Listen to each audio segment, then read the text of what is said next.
Bien-aimé, je n'ai jamais demandé les dons à Dieu.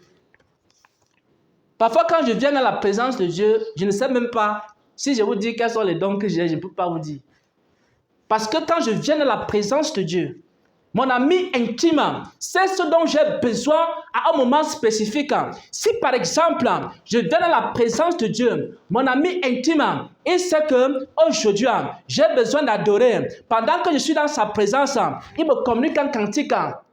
Si mon ami intime qui est dans les cieux, il sait que lorsque je viens dans la présence de Dieu, j'ai besoin de prophétiser. À ce moment-là, il fait descendre une prophétie et je commence à prophétiser et je commence à parler la part de l'Éternel.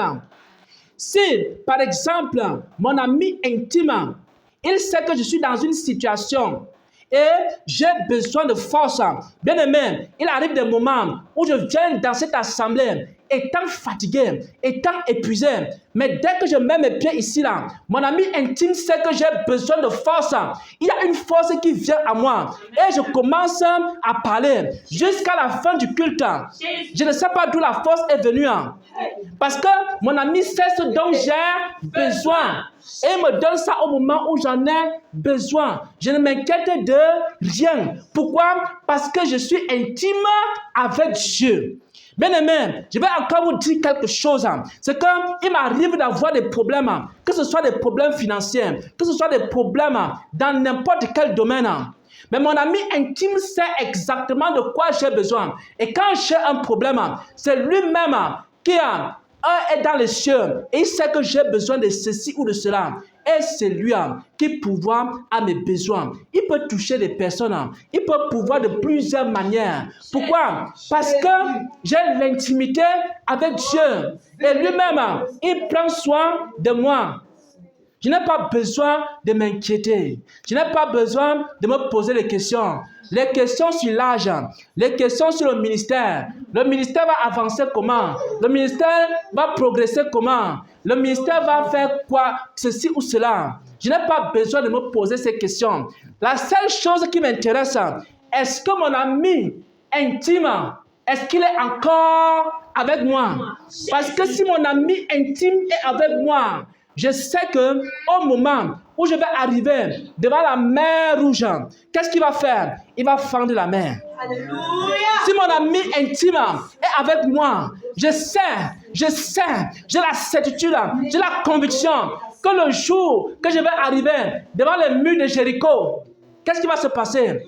Les murs de Jéricho vont tomber seuls.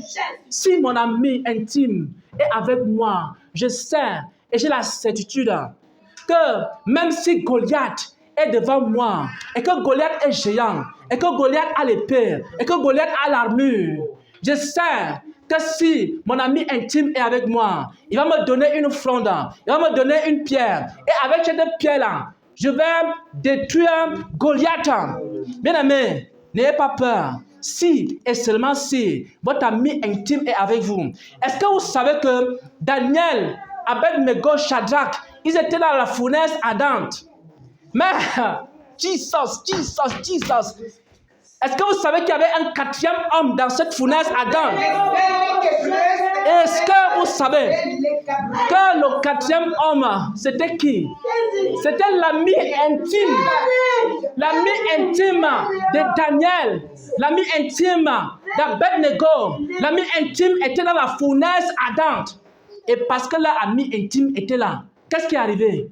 Le feu n'a même pas pu les toucher. Parce que leur ami intime était là. Je ne sais pas ce que les gens cherchent aujourd'hui.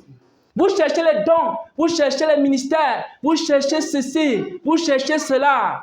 Au lieu de chercher, avoir l'intimité avec Dieu.